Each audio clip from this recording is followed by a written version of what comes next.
Ben, Mm. I just had a thought because I heard you say something about like bedtime or sleeping or something.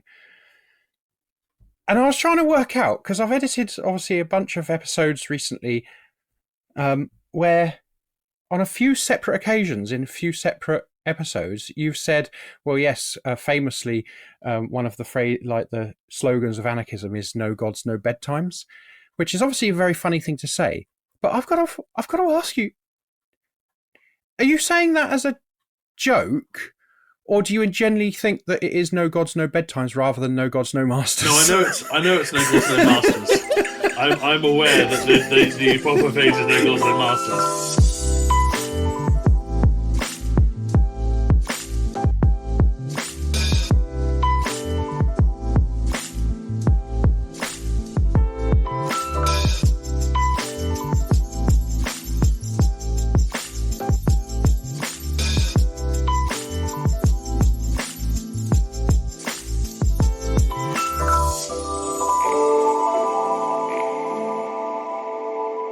Hello and welcome to Bread and Rosaries, the podcast that is creating a spreadsheet just to keep track of who is and isn't a terrorist now. I'm Ben Molyneux-Heathington, and I'm joined today by Adam Spears and Jonny Bell. Say hi, Adam. I'm so tempted to just make an immediate terrorist statement there. I'm going to refrain. Say hi, Jonny, before Adam does. Gets us cancelled, shut down. Yeah. Get put on a list. It's really important that we know whose voice is who, because this is like, otherwise it's just three Absolutely. home counties lads with the same accent, I'm afraid. I don't know, I think I sound a bit more posh than you guys. Please come to Newcastle and tell people that I don't sound posh, because I get this a lot, and I'm like, this is what people sound like where I'm from. Yeah, you are from Bracknell, so, you know, the I am not the posh. lesser posh. Yeah. You know what's really annoying is, like, I'm from Folkestone, right? And Folkestone was not posh, but has become posh. It's gentrified. So I can't, like, I am like scum Folkestone, not posh Folkestone. But now everyone just thinks that everyone there is posh. It's very annoying. I mean, Bracknell's similar now. It's very gentrified. We don't have time to talk about how much I hate New Bracknell. They knocked it down, and I can't navigate around my hometown anymore. It's awful. I think we have mentioned this before, at least once. Possibly. So, would you like to hear what I've got on my who isn't a terrorist spreadsheet? Oh, go on. So, Bob Vylan, definitely. Sorry, I'm just going to do one air horn for all of these, okay? Bob Vylan, definitely. Bob Dylan, maybe. Kneecap, yes, but only one of them. Glastonbury, of course. The BBC, yes, but not the documentary bit. People who mow down civilians queuing for food, no, of course not. But you are a terrorist if you think they are. Is that about right? That sounds very about clear. right. Yeah. It's what I've really enjoyed is they've dropped charges against the other kneecap guys, so it is just one guy in kneecap now who's in trouble. The rest of them are fine. It's just the one kneecap guy. You know what's really interesting as well? Like, they're getting him because he held a flag of Hezbollah on stage. I think that's what he did, didn't he?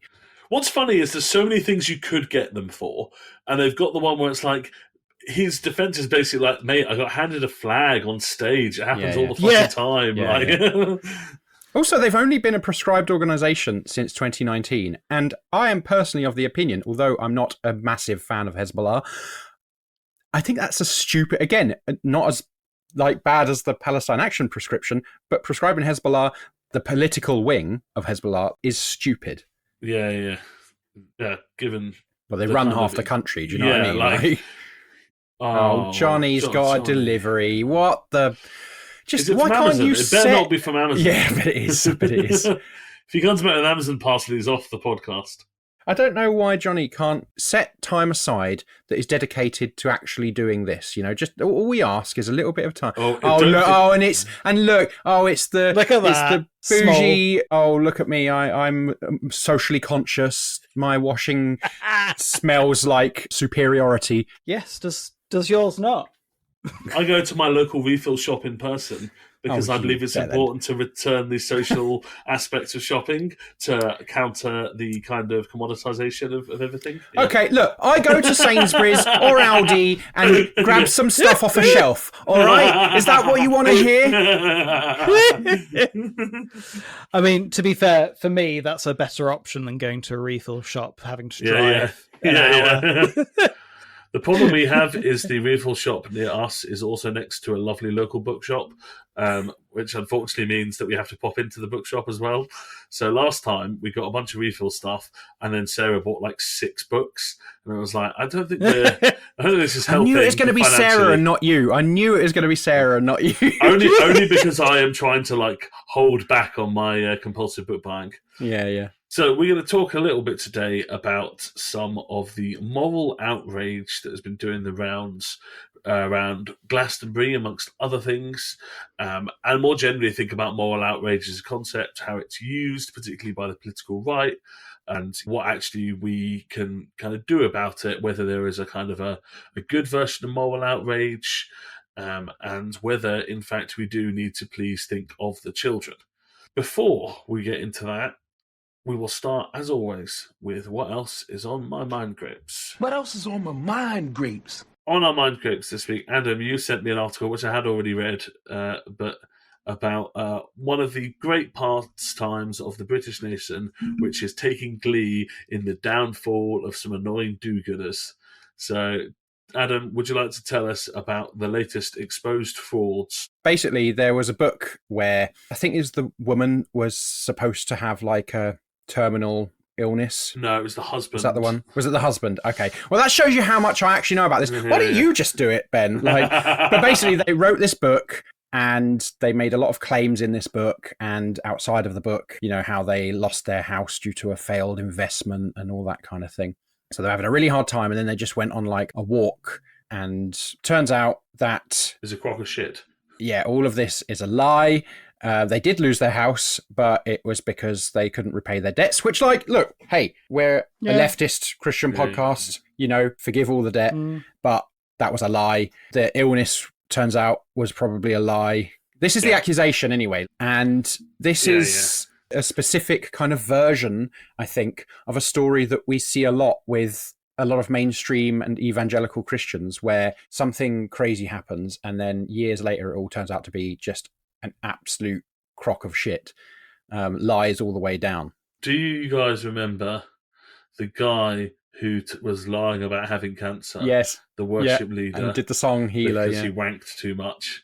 That's right, yeah. Do you know what's crazy? Do you know what's crazy about that? Right, I know this is self-fulfilling prophecy, but I swear to you, so I was working for a church at the time. I would have been like 18 or 19. And this guy who was also on the staff team there, really nice guy, I went past his office one day. He goes, oh, look at this. And he played me this thing. And he's like, oh, yeah, this guy, he's got cancer and stuff, but he's on the stage and he really believes. And the song Healer, he played me the song Healer. And then obviously that all turned out to be a massive lie because he was apparently trying to cover up a porn addiction or whatever. I swear to you, when he called me into his office to look at this thing, I was like, when something is bullshit, but you're like, oh, yeah. Right. Oh, that's great. Yeah. And you've got to try to fit in with this sort of weird evangelical culture that imagines that this is a good thing and anything other than a lie. And I swear to you, I absolutely knew this guy. There's no way this guy is telling the truth, but you can't say that, right? Should have said it. Yeah. You'd probably lost your job though. I don't know if I would have in that particular case, but certainly a lot of people would in very similar places. Yeah. I think it's quite common for these kind of non-fiction inspirational stories to turn out to have been over-exaggerated or bullshit in some way or other, right? Like the kind of very kind of hippie adjacent, feel-gooder, or you just need to get in touch with yourself and the environment and, which is not necessarily bad advice, but fundamentally comes from a place of privilege and misses the point a lot of the time, right? Like, I don't feel crap because I don't go on enough long walks. Life is difficult and hard because of the way capitalism exploits us all. Yeah, I mean, I was going to say there's a balance to be struck. There's not, actually. Not really. Can walking and being more in touch with, the outdoors and that kind of thing be a really beneficial thing? Yeah, absolutely. I'm a big advocate for that. It can be really good for your mental health, your physical health. Important to do. But we live in a society where a lot of people just don't get the time and have the energy to do that. So how are you meant to engage with the things that are good for you when the biggest overall problem with all of that is essentially capitalism? You can't. And another layer on top of that, actually, I would say, is there's almost a commodification of doing these good things for you. You should do them because they're good for your health and rather than just doing them for the sheer pleasure of doing them. So much of this plays again into, and I know I talk about this all the time, but it plays into this thing that we do with this concept of nature where we separate ourselves off from it. And it's like, you need to engage more in nature. You need to go and be in nature. And it's like, you're already in nature. The question is, what are you doing with that? And I find it really frustrating that we separate ourselves off from that and imagine that we are somehow almost, I think there's an inherent anthropocentrism in that that I think can be a really dangerous thing.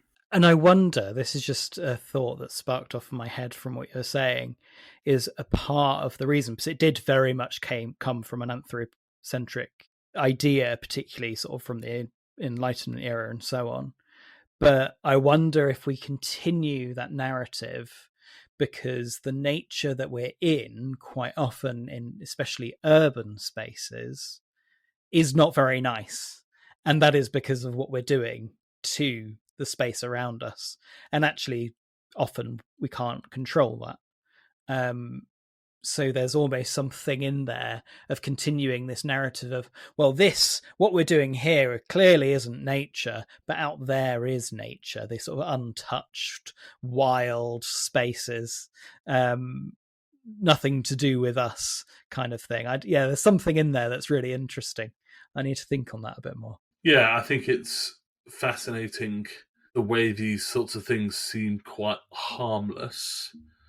If the stories have turned out to be true, there's something quite harmless about there. But deep down, there's something insidious to a lot of this stuff.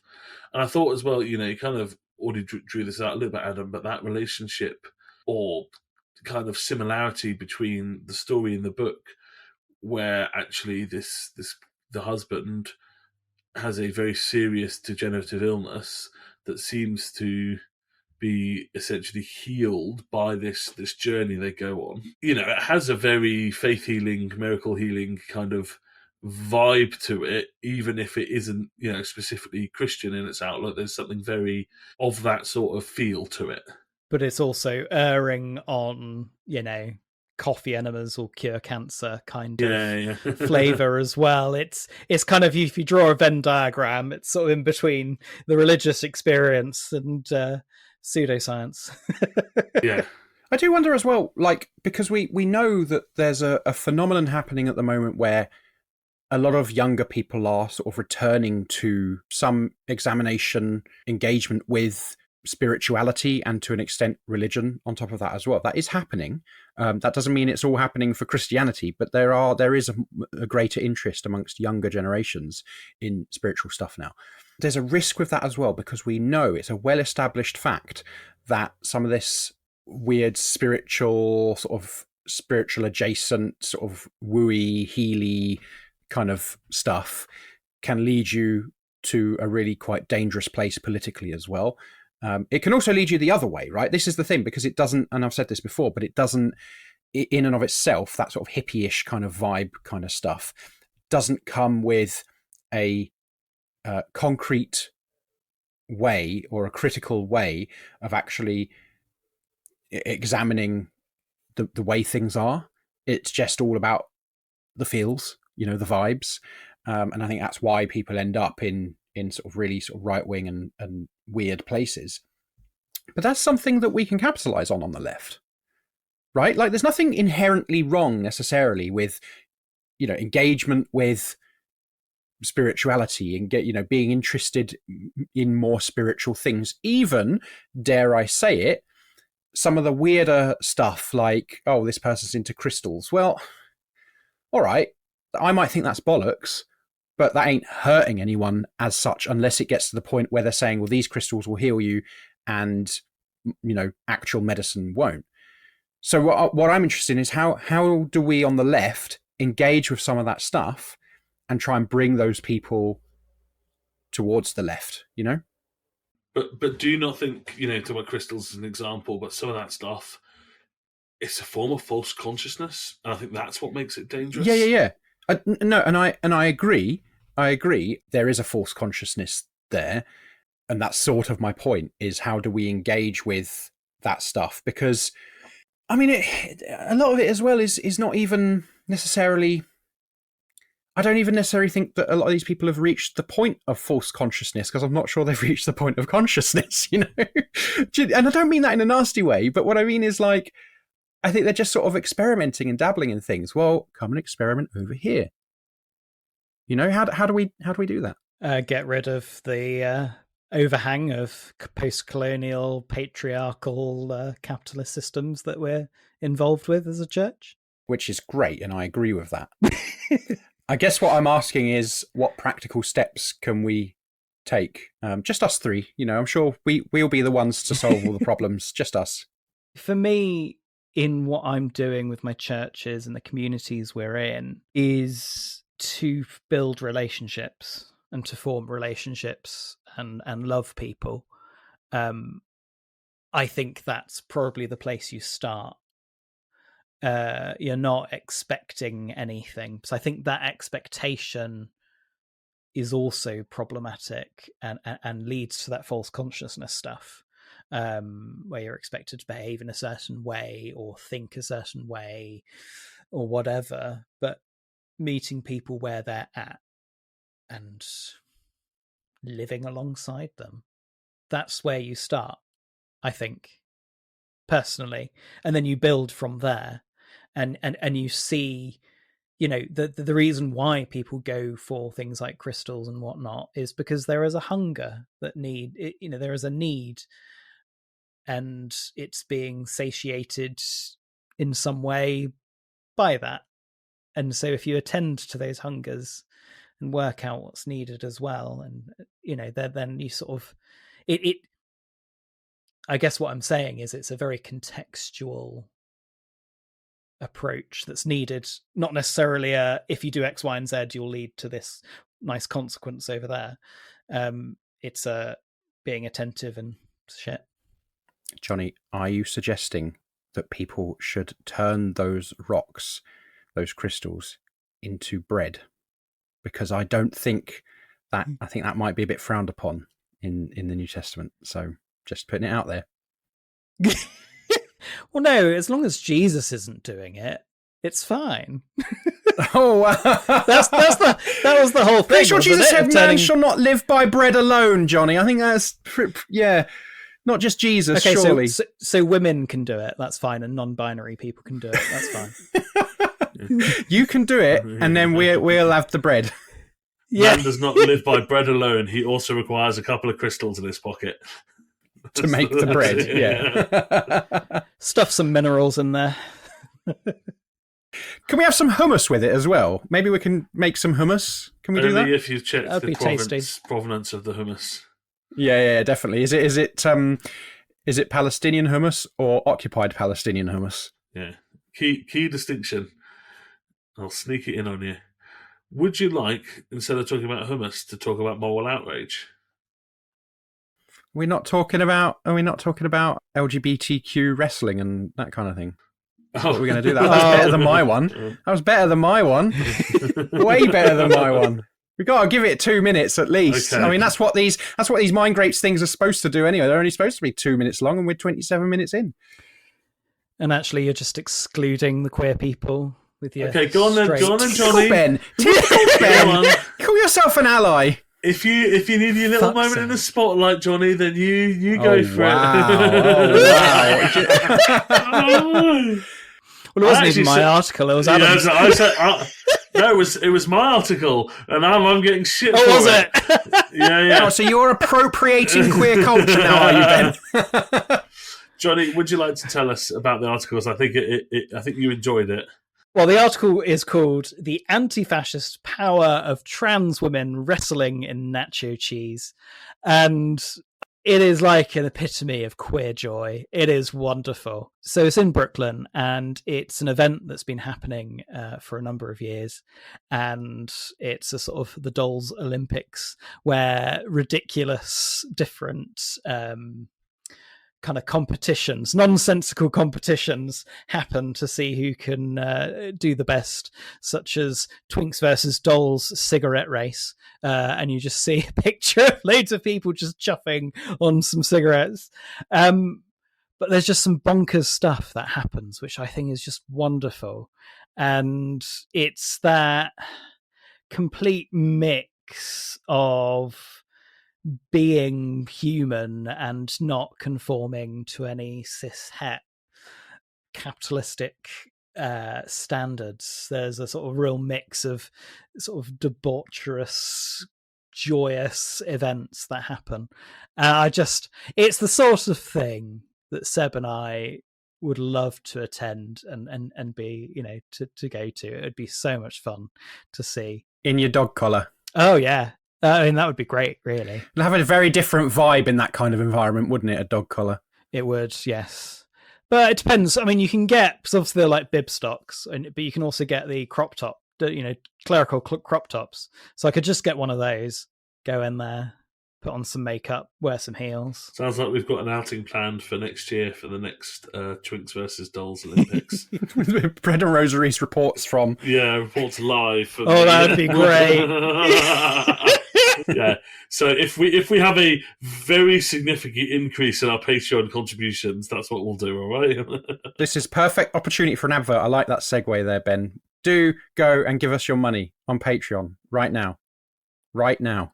So that we can go to Brooklyn for the Twinks versus Dolls. If we get enough to buy plane tickets, we'll go. With people who are minority groups, going to the US isn't necessarily the safest thing at the moment. Even those who aren't in them, it's really dangerous. Well, indeed. Like, it's the whole thing. We shouldn't be going to fascist countries anyway, let's face it. So no. So we should leave the UK. No.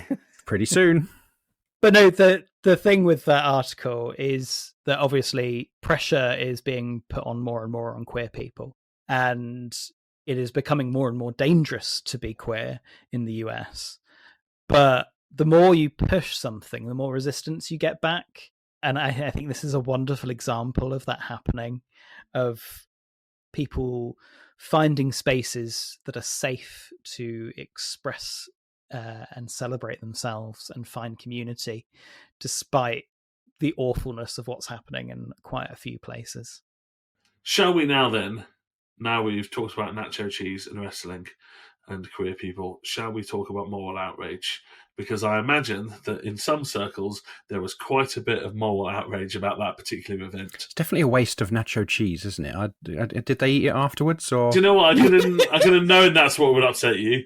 Yeah, I'm pretty hungry, so all I can think about is food. I just meant because you're quite like anti-food waste. I wasn't. I am, yeah. I'm quite anti-food waste, and I'm usually hungry as well. So I mean, you're assuming the nacho cheese wasn't happily eaten afterwards. Well, yeah, maybe it was. Maybe that was the next event, like who can lick the most nacho cheese off the wrestlers or something. Yeah. I mean, there will be places for that. Yes. The sort of places, Jonny, that would cause moral outrage in some quarters. I am dragging this podcast back on track. You're getting very good at these. Yeah, I'm impressed. Yes. I'm not going to let it fly, though. I want to talk more about cheese, but... Jonny, you observed to us that there's this real sense of moral outrage at the moment. A misplaced moral outrage, I think, important, right? As I kind of alluded to at the beginning, that the hilarious situation where the BBC didn't broadcast Kneecap, but no one Googled Bob Vylan beforehand to check what they might say. I have seen Bob Vylan live at Christian Festival Greenbelt, no less. Incredible. And they are great. And I'm personally keen for us to kind of focus more on Bob Vylan than Kneecap, because although I support everything Kneecap say, I'm afraid their music isn't very good. Whereas Bob Vylan actually enjoy the music of. So, like on a cultural level, I'm much more comfortable defending their music than Kneecap's. Says the man who listens to Radiohead. Sure. Look, we're not. This is what I'm saying. I'll defend Kneecap. Let's talk 100%. about moral outrage now. Yeah. Yeah. There's the misplaced moral outrage, Palestine action, and Bob Vylan and Kneecap. But then also, every time Just Stop Oil did something, and whatever we think of their tactics, there was a completely disproportionate amount of moral outrage that they had. Poured soup over the protective cover of a painting, or, turned up at the snooker, or whatever else it was. It was not just that this was wrong or annoying or frustrating. It was that it was in some way despicable, that there was a morally repugnant element to it. Well, it is food waste, to be fair. Well, yeah. Whereas every day we hear stories of the most horrific behaviour in Palestine by Israeli troops. We hear more and more about the way that the planet is being destroyed by us, and we don't feel morally outraged. Maybe we do, but we're not encouraged to by the media apparatus, by the political parties, by the kind of system at large. Our moral outrage is directed towards these much more minor inconveniences and away from the serious horrors that are being ongoing in our world right now. And so it was an interesting kind of thing to think a little bit about what moral outrage is and what purpose it might serve. One of the things that I'm noticing more and more, that it's almost like a manufactured moral outrage. It's really insincere, certainly from the people who are talking about it. So politicians, media, etc., are manufacturing this outrage against people by talking about things in a very particular way, whilst intentionally not talking about other things. So in some ways, everyday people, because generally speaking, we're not taught to think critically about things. And I think that there's a separate conversation of why that is.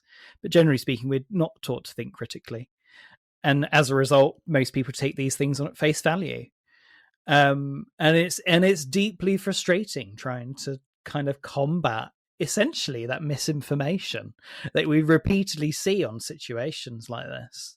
And it's like, well, it's far better for some protesters to try and get our attention and do something by blocking some traffic or throwing paint on a painting, or food or whatever onto a painting, than the actual consequences of what's really happening. And it's the attempts of people to get others to be aware of doing this is sort of their tactics are getting obviously more overt, because people are repeatedly not listening, and there are more and more efforts to kind of silence these sorts of conversations that they're trying to alert us to. Yeah, I think it's really interesting that you sort of talked about the manufacturing kind of element of it there, which, I don't know if you're sort of harking back a little bit to the sort of manufacturing consent that Chomsky and Herman wrote, but there's a lot of overlap there. There's this idea that like large segments of the media exist to dull people's brains, to get them away from that stuff, away from things that matter, by kind of flooding us with stuff that doesn't really matter, and sensationalizing stuff. And also this idea of like who counts as a worthy victim. I think we've seen a lot of that with a lot of this stuff. There's people in Palestine don't count as worthy victims. Yeah, because they voted for Hamas. They chose Hamas, and look at what Hamas are doing. Whereas the IDF somehow represents all Jews everywhere and is therefore anti-Semitic. It's a lot of that kind of like who counts, who doesn't. there's a real intentional conflation of things there, as you say, to muddy things. This is the thing, just quickly, sorry to interrupt, is this element of it where, like, they fucking know what they're doing. They know what they're doing, right? And I think this is the thing, because a lot of the stuff we talk about, particularly when you look through sort of a Marxist lens as well, it's systemic, right? And the people who are doing it don't necessarily, they might, but they don't necessarily know they're doing it, or they feel powerless to do anything else. These people know what they're doing, right? And I think that's what's so awful about it, so disgusting about it. I mean, in some respects, when people don't know what they're doing, it's more insidious, potentially more dangerous. But actually, these people are doing something awful. They know they're doing something awful, and they're trying to get us to side with them. And I think they also know what they're doing in terms of purposely activating that sense of outrage, right? Like, they're specifically trying to elicit that response as a cover. Yes, and it's that well, an example whenever I've seen interviews and discussions and things with the Israeli ambassador to the UK, is it Zippy Hotlli? Zippy Hotlli. Oh, that woman. Hotlli, sorry. Yeah, and she certainly at the beginning she was able to do it much more subtly. But now you see her going, well, they're doing these awful things, the children, and and it just completely ignoring the questions that are being put to her, and completely, going, well, there's this thing. Why aren't we talking about this thing? It's awful. And it's like, well, why aren't you talking about the thing they just asked you? That's what the media training that these people get teaches them how to do, is like answer the question you want to be asked, not the one you've actually been asked, right? But when that is a question around the genocide of thousands, hundreds of thousands, potentially at this point, of people, of tens of thousands of babies and children. I mean, you say she was a bit more, I can't remember the word you used, but she's a bit more careful with it at first. I don't know if I've ever seen her be particularly careful. I remember her very early on, because the person she replaced, I think this is the thing about Zippy Hotlli, I just don't think she's that bright as well. Whereas the guy she replaced was evil, but quite good at it. Whereas she's just a foghorn. One of the ideas sort of in thinking about this that I came across is the idea of fear, uncertainty, and doubt, and sort of manipulative tactics that are used for this to do that. And actually, a guy called Raymond, who wrote about this, talks about IBM and Microsoft, and compare the two and the ideas that came out of this way of manipulating people. But it's basically trying to change the discourse and insert mis and disinformation to really kind of discourage any form of thinking about it rationally, and tugging on that emotional response continually to make people go, oh, and then, if you get people scared, they're not able to use their rational thinking as easily and readily, which is what we see repeatedly in so many things. Something I think is interesting about this is the way in which there is a Christian underpinning almost to some of this stuff, right? There is something about being a Christian that makes you more primed to fall for this kind of moral outrage stuff, right? They are utilizing that sense of morality, of religious belief, and it may well be that this is also true of other religious groups, but I think Christianity is the kind of majority group. But also, even if you are an atheist, if you were brought up in this country, you will have had some contact with Christianity in a formative sense, right? Like, there is something about Christianity undergirding this country. And, I don't necessarily think that's a positive thing, to be clear, but actually we're all influenced, whether we identify as Christians or not, by that process.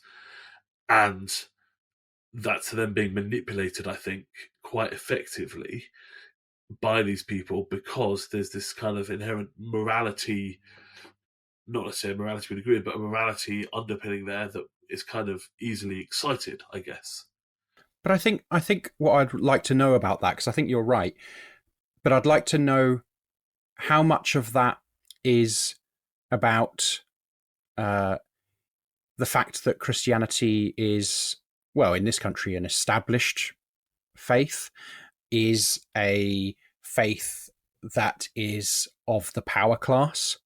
You know, how much of Christians' susceptibility to some of this stuff is not just that there's that underpinning kind of moral thing, but actually because that underpinning moral thing has been coupled with what the power class want you to think, you know, morality is or should be. Because Christianity isn't like that necessarily in countries where it is not the majority faith. I mean, I'm sure it can be, but it's a much more often, not always, often a much more sort of liberationist or niche, you know, because it's not necessarily going along with what the power class is saying. So is there something in there about virtue signaling, of going, well, I'm part of that in-group, that powerful group, because I believe these things, and I'm going to show you just how outraged I am that this is happening to make sure that I'm part of that group. And it is that, yeah, it's aligning yourself, as you say, with the powerful in order to claim a bit of that power for yourself, even if you have no real say over it. But yeah, I do think there is an element of that in there, which is very unconscious process. This is one of the things why I bang on about disestablishment all the time, and why, you know, disestablishment, like I did my master's dissertation on the disestablishment of the Church of England. This is why it's such an interesting thing for me, is that so many of the, you know, you can have an argument that's based around the practicalities of disestablishment, the role of the church in society, and you can make all of these arguments one way or the other. But so many of the things I think are negative about having an established church, about having a church that is part of the power class, are essentially negative externalities. You know, things that you can't necessarily quantify very easily, things that only come to the fore when we have conversations like this about very specific things. So let's pause the conversation there. We'll come back to it in a minute, but let us move on to our Saint of the Week. Saint of the Week. And it should in fact be Saints of the Week, because we have two of them, a married couple, Andre and Magda Trome. So we've got more information about Andre. He is a French guy. He grows up in a kind of prosperous family in the early 20th century. And he's only a teenager when First World War kind of hits his hometown, where he's from in France. And he kind of sees up front the horrors of war. And in fact, he kind of spends some time talking to a young soldier there. And the young soldier basically tells him about non-violence, which is a really funny person to learn about pacifism from. Was he doing the whole, like, Harry Patch thing, like Harry Patch and his mates refused to actually shoot anyone and would shoot over their heads? I don't think so, but who knows? Because the soldier actually dies in battle, which affects Trome massively, makes a huge impact on him. He then ends up being evacuated to Belgium as a refugee, along with his family. So he kind of goes from a very kind of reasonably pampered, wealthy existence to actually experiencing the sharp end of being a destitute refugee in Belgium. And then they move back to Paris. He ends up studying theology. And as he studies the Bible, he kind of strengthens his non-violence and also comes to a kind of Christian socialist place. We have been historically critical of Christian socialism, and we continue to be, but it's certainly better than other forms of Christian political engagement. Depends on the flavour. Like, there's a lot of different strands. He then ends up in New York for a year, he works for the Rockefellers, looking after. He teaches some Rockefeller sprogs of some description. So he's a private tutor while he's at Union Theological Seminary, which is really funny. While he's there, he meets a woman called Magda. She is Italian with some Russian ancestry. She's quite fun because she is actually brought up Catholic, but doesn't like being told what to think or what to do and wants to work out everything for herself, and is not a big fan of kind of organised religion, a fact that she continues to kind of cherish even when she is married to a Protestant pastor, which is a fun, like, she doesn't just give up on Catholicism and become Protestant. Oh no, even while being married to a pastor, she's still like, this whole organised religion thing, man, I'm not so sure about it, which I just think is really fun. In some respects, organised religion is a bit of a tautology, but you can see why people have a problem with it. Not necessarily a problem with God, or even a problem with spirituality, but definitely a problem in the institutionalization of it. Anyway, so they get married. They go back to France, where he becomes a pastor. He goes to a kind of small town in northern France, and he was absolutely forbidden to kind of advocate or talk about conscientious objection, which he then just did anyway, and was really supportive of people that were refusing, because obviously conscription was still a thing at this point. So he was very supportive of the people in the community that were conscientious objectors. Was quite unfashionable, I guess, in this time, in the kind of Protestant church, to be a pacifist, kind of post World War One and everything that happened there. And actually, when he went to find a new parish, two of them turned him down just because they were like, we don't really like your pacifist vibe. We're not sure about this whole liberal lefty nonsense. But in the end, a town called Le Shambon actually thought he was great, was quite happy that he was a pacifist.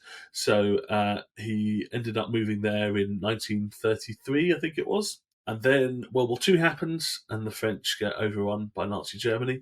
Even prior to World War II starting, he's kind of quite concerned by what he sees happening in Germany, and he preaches a bunch basically against discrimination. And then obviously the Vichy France regime happens, and he is a part of a network of kind of pastors that talk about sheltering the people of the Bible, because that's a safer way of referring to Jewish people. But it's also quite an interesting, a clever way of both avoiding it, but also reinforcing the responsibility as Christians we have to kind of Jewish siblings, right? Which I think is really cool. And they also, they talk about being cities of refuge, which is an idea that's become quite a popular idea now, right? We see cities of refuge kind of popping up and cities of sanctuary. But yeah, this is one of kind of the early kind of progenitors of that idea. And Le Chambon is kind of famous for being one of the pillars of anti-Nazi work within occupied France, and Andre and Magda are kind of quite central to this. They're kind of big part of the local community, and are the kind of, they're both doing the work but also providing some of that kind of intellectual and Christian groundwork for that work to be done. Essentially, they established a bunch of safe houses. They would have local church members house refugees, like Jewish refugees, and kind of people that are fleeing from Nazis more generally. They would kind of get food for them, and they would help some of them along. Like, there was an underground railroad set up to Switzerland. Basically, they'd come up with fake papers and fake names, particularly for children. The schools basically collaborated with them to take in a bunch more kids under fake identities that kind of made it seem like they weren't Jewish. And some of the local families basically claimed the kids as their own to avoid detection.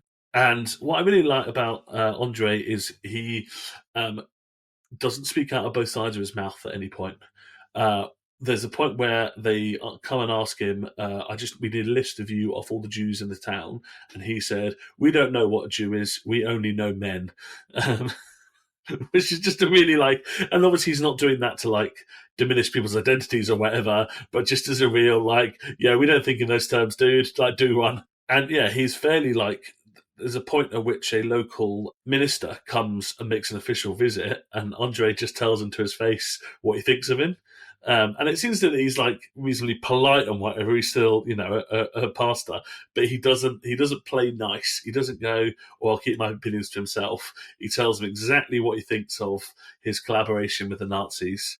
A bunch of gendarmes get sent into the town. This is in 42. And everyone believes that Andre's going to get arrested. And he preaches publicly, "Do the will of God, not of men."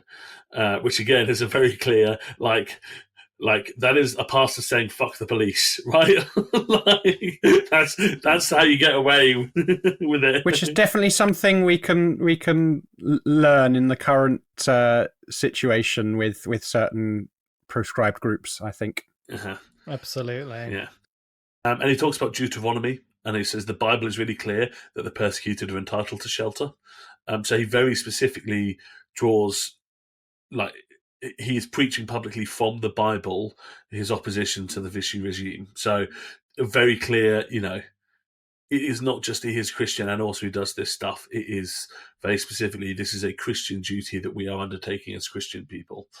Not to say they had, would reject help from non-Christian sources, but like he as a pastor was taking a very Christian thing of it. He actually gets arrested in 43, taken to an internment camp, and he's there for 4 weeks, and they say to him, "Right, we're going to let you go. We just need you to sign this commitment that says we'll obey all the orders of the government." And he goes, "No." And they go, "Please." And he goes, "No." So they just release him anyway, which is really great. He was just like, "Yeah, I'm not going to do that." And they're like, "Oh, fine, just go home then. Like, I'm sick of you, sick of your shit." How did he get, like, because, considering there are all kinds of people who are getting killed for that. Do you know what I mean? Like, imagine doing that in that kind of atmosphere and then actually being let out as well. After that point, he goes underground for a while. So both of them do. But keep running everything, essentially. Like, stay in charge of the whole process of rescuing people from the Nazis, but from a undisclosed location to avoid getting in any more trouble. So yeah, he kind of carries on with some of his principles post the war, or the pair of them do, I should say. A lot of the stuff, it kind of focuses on Andre, the sources, but actually it's quite clear that it's them as a couple together doing it. Magda's become a social worker at this point, and does some, he's kind of working in communities as well. And so I think a lot of the links she has kind of help them as well. They are involved setting up a community in Morocco during the Algerian War to essentially support conscientious objectors of the French in Algeria, which is, again, pretty you could be someone who was patriotically opposing the Nazi occupation of France, right, as a proud Frenchman. But it's very clear that that wasn't what it was about for him. It was about his principles of non-violence, of, pacifism and Christianity and his Christian socialism. Both of them, were quite strong advocates for Algerian independence, which, again, not a fashionable or popular view in France generally, but particularly within the Protestant church. And they're both heavily involved opposing France getting nukes. They end up going to Geneva, and he's a pastor there, and he passes away in the 70s. And then Magda dies some time later in Paris. The research suggests that in the Shambon, the things that they set up and were involved in running saved roughly 2,000 people's lives, which for a small town is an incredible, that's huge numbers. And the Shambon remains kind of a iconic example of French resistance, for a relatively small rural town to be a centre point for the rescuing of Jewish and other victims from the Holocaust is incredible. And at least 2,000 is the numbers that are saved. And here's a quote from him. He wrote a couple of books. "Look hard for ways to make little moves against destructiveness." I think there's something really powerful in each of the word choices there. There's look hard. And I think it's really important. You make sure you are putting full effort into doing this, but make little moves.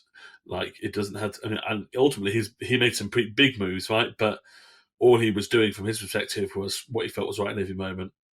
And then that word destructiveness, I don't know what it was in French, but that kind of sense that actually his opposition was not just to the Nazis, not just to the occupation of Paris, but the destructiveness of human life and joy in all its forms. So yeah, look hard for ways to make little moves against destructiveness. Not a bad quote to live by.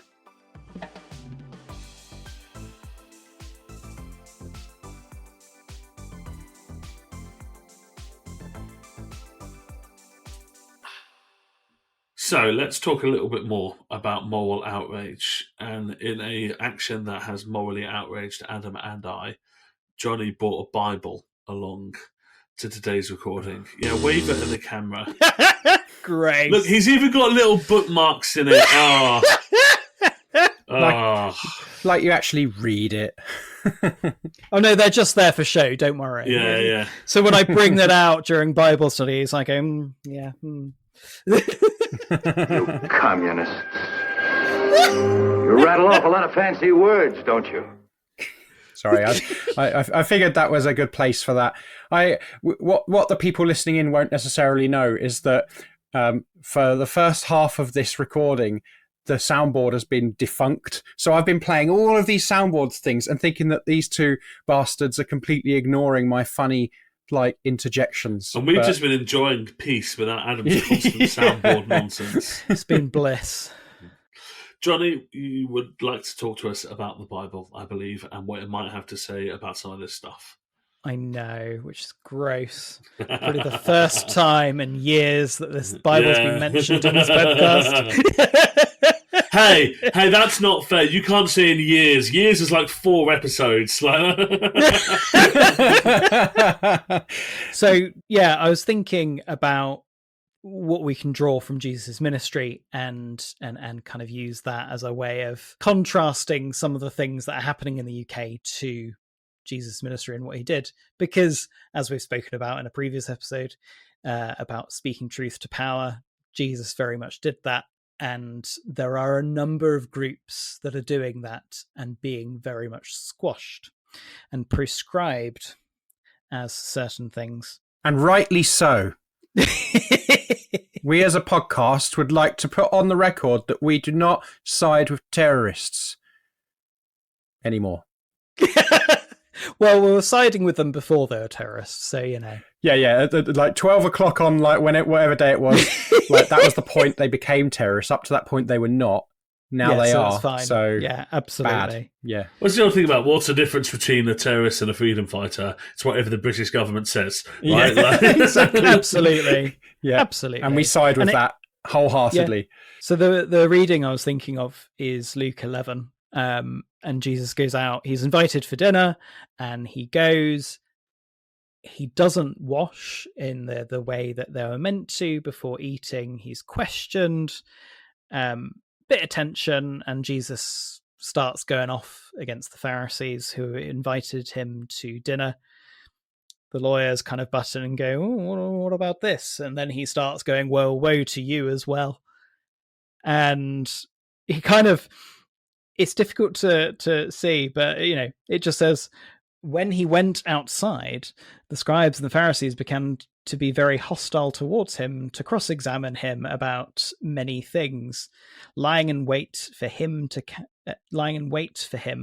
catch him in something he might say. We don't know whether he went outside on his own volition or whether it just got really tense and awkward and he just went, right, I'm off, guys, or whether he stayed for the whole meal. Don't know. But there is something really interesting of calling people out for their abuses of power, which I think he was doing there. Powerful people abusing their power.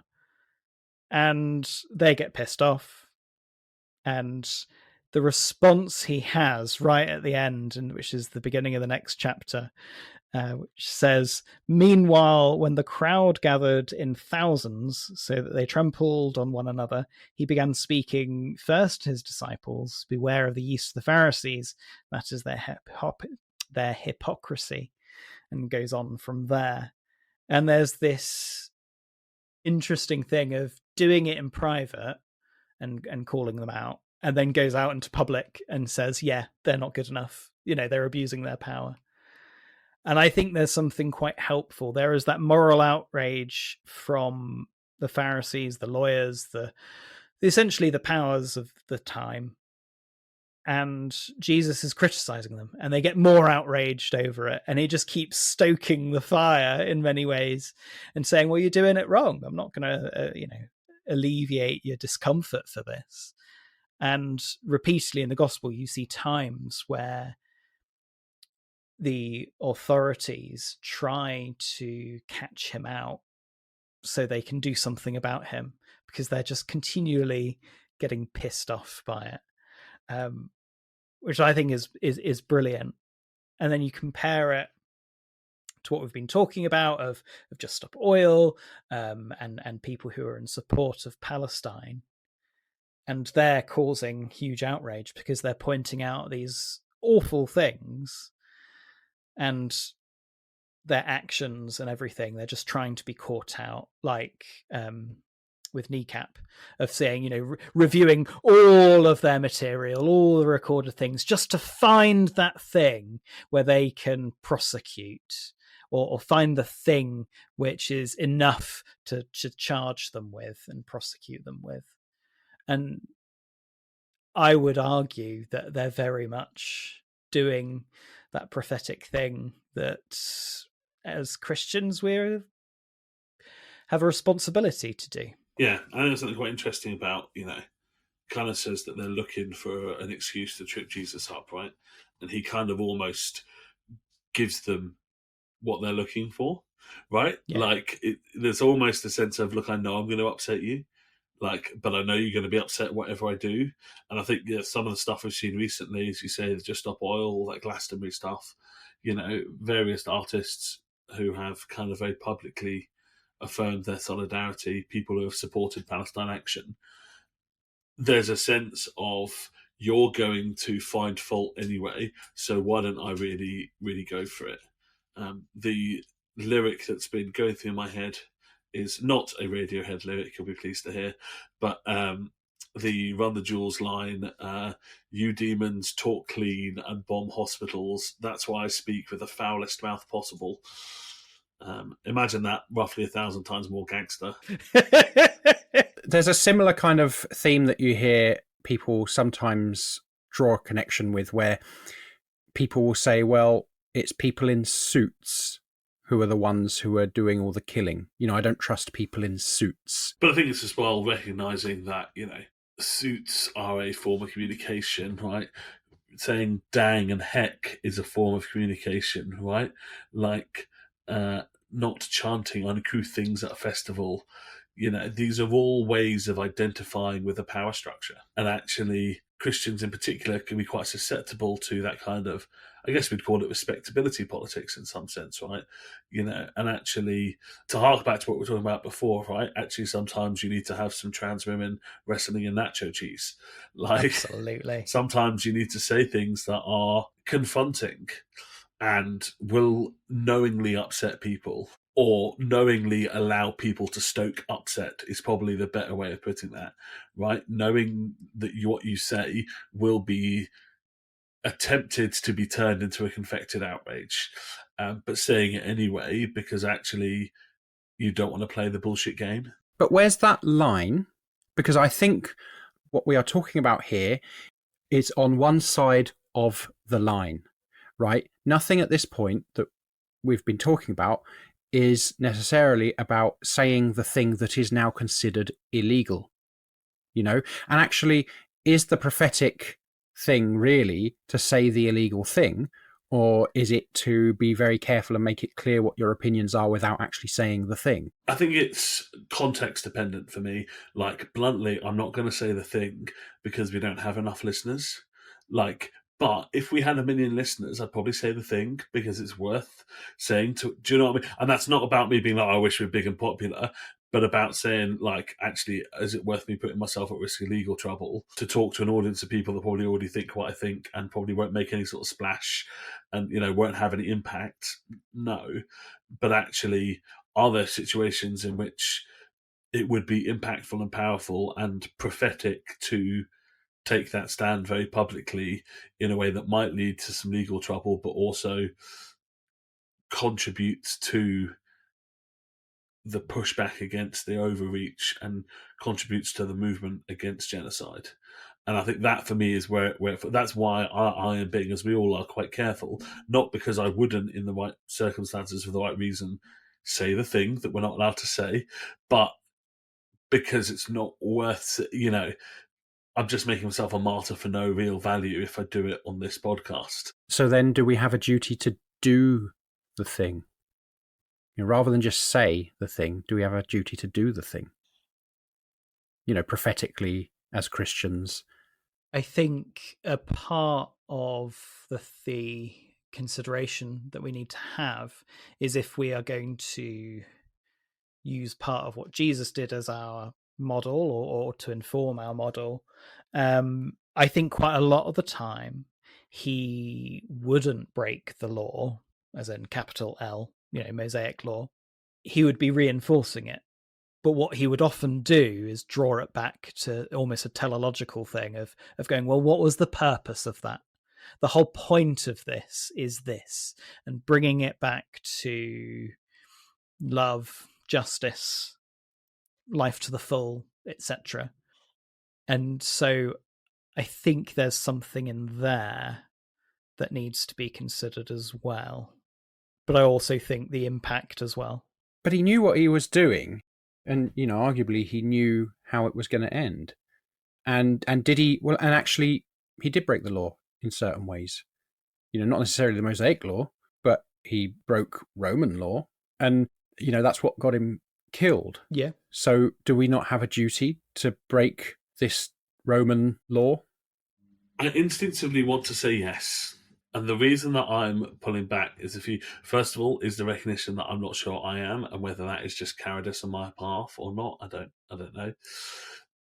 I think maybe there's certainly communal responsibility for the church as a corporate body to be doing something. How that falls on individual people who have different capacities and situations and contexts, I don't know. I don't know whether I'm just trying to talk myself out of a conviction.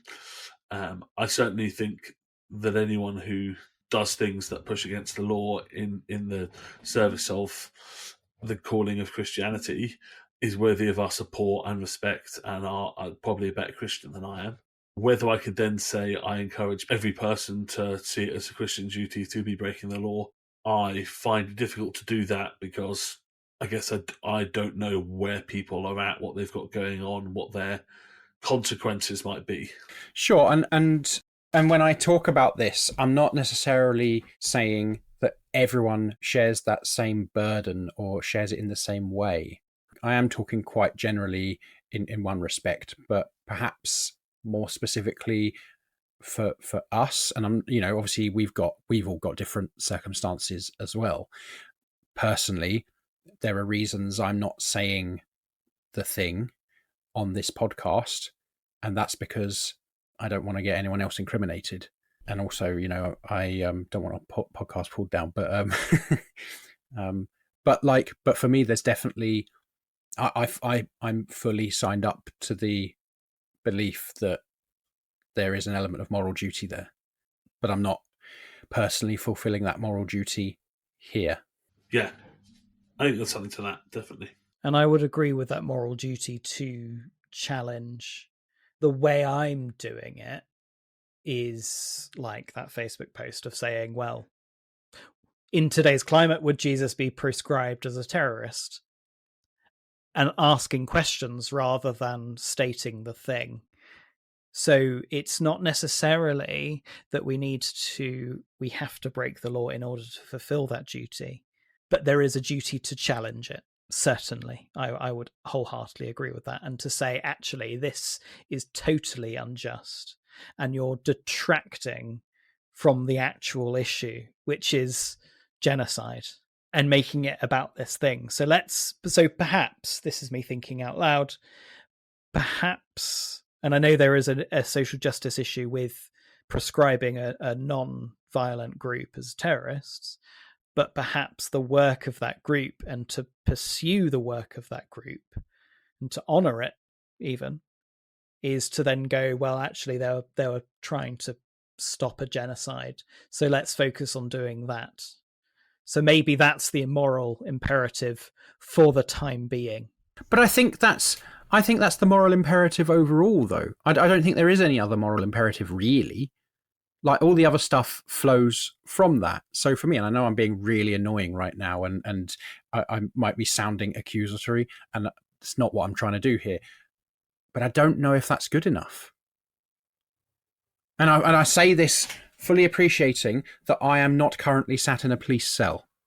Yeah, and that's been my reluctance, right? Is like, who am I to tell people?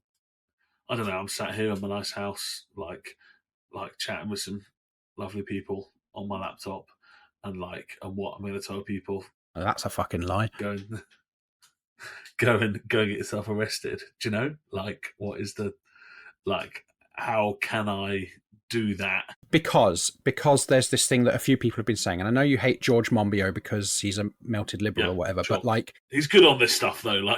Yeah, George Monbiot. I'm using him as an example, but he's far from the only one saying it.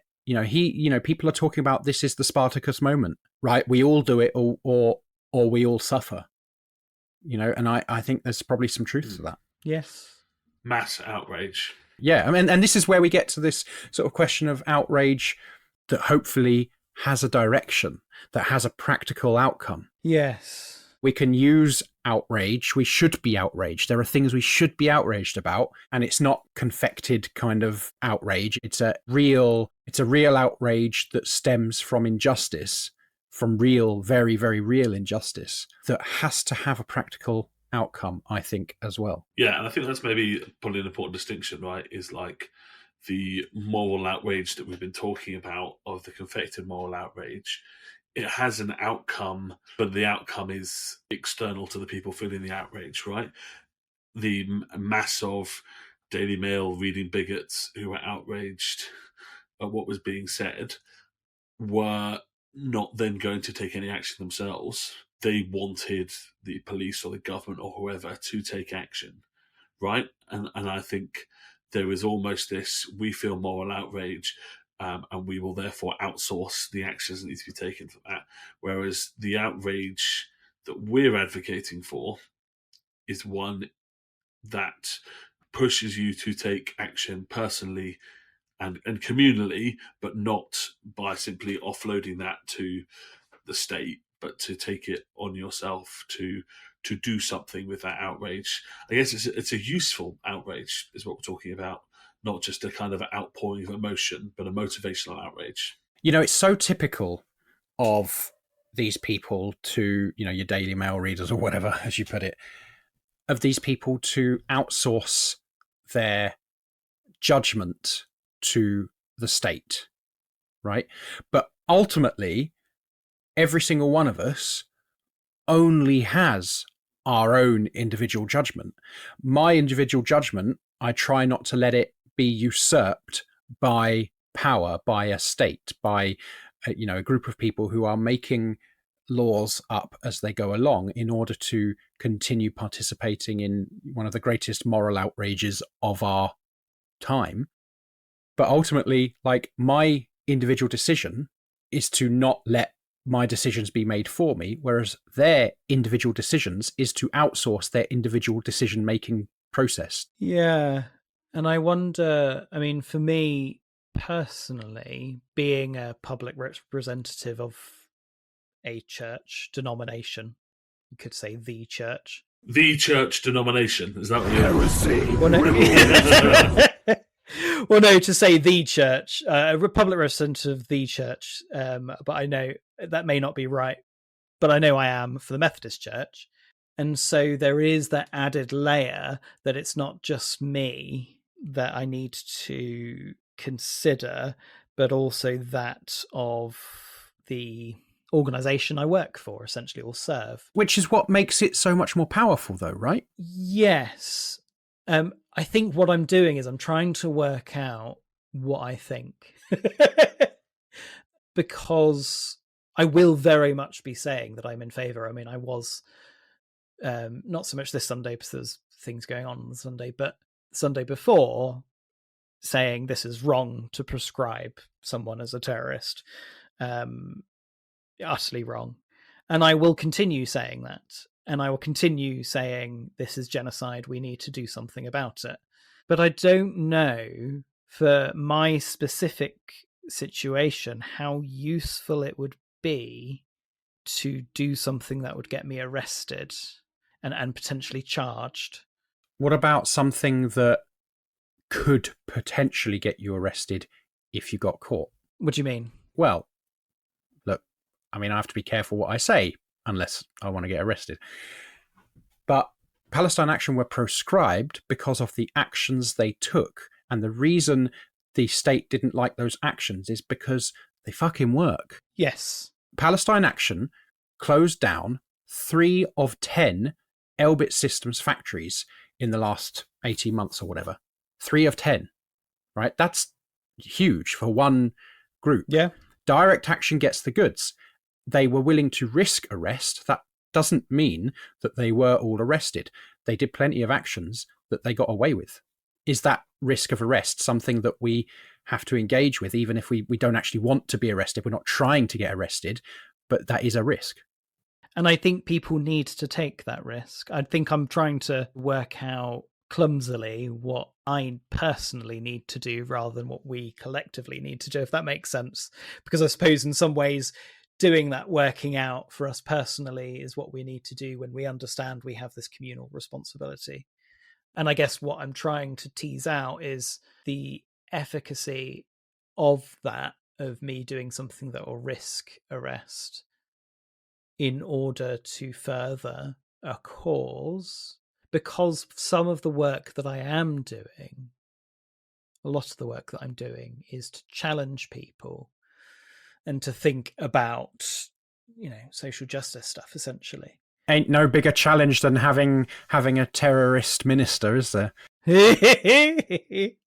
Well, this is true. I mean, you could argue that actually, if I were to get arrested and charged, etc., that would be a really loud thing. This is the thing I've been thinking for the last, since they announced this, because I don't know how much of this I'm going to cut and not get cut, so I'm going to be quite careful. But like, I've obviously been thinking about my own engagement with this situation for some time.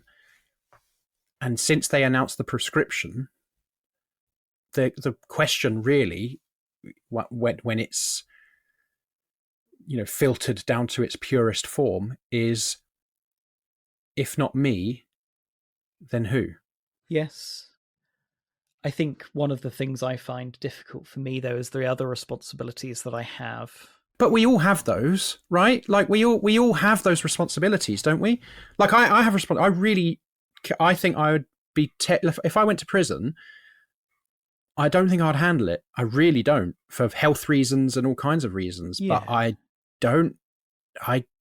I think I'm at the point now where I can't. We look. It's not Nazi Germany, right? Which is in our favor, but it is, I think, at a point where I don't know if I have a choice anymore. Yeah. I hear you. I think it's a huge question. I think there's certainly a call to do something for each person, that there's their Christian call there to work out how to engage with this world and with the evils within it in a Christ-like way. And yeah, as we've talked about, Christ-like is a much more expansive category than it's often seen as. I think this is a huge, huge question for people to kind of wrestle with individually. And I think we're probably running out of time to answer an unanswerable question. So, with the appeal to each and every person's conscience to consider what they think to do best, we shall close out our episode. Thank you very much for listening, everyone. Thank you, Jonny and Adam, for a fascinating conversation, as always. Adam, would you like to tell people where they can find you apart from in a jail cell? Yeah, you can find me most places at Commie XIAN. Cool. Jonny, I believe you are undetectable to the human eye. Is that correct? Absolutely. And to the long arm of the law. Yeah. If you want feedback directly to Jonny. Go and harass people with blue hair in North Norfolk and you will eventually find them. If you have feedback you would like to give the podcast more generally, thoughts, questions, ideas, suggestions, any of those wonderful things, all of our details are on our website, breadandrosaries.com. We would love to hear from you. If you have some pennies, chuck them to the Patreon. If you want to review us on Apple Podcasts or whatever else is out there, Spotify, I guess, then please do that. Otherwise, we will see you next time. Thank you very much, everyone. See you later. Bye. Bye.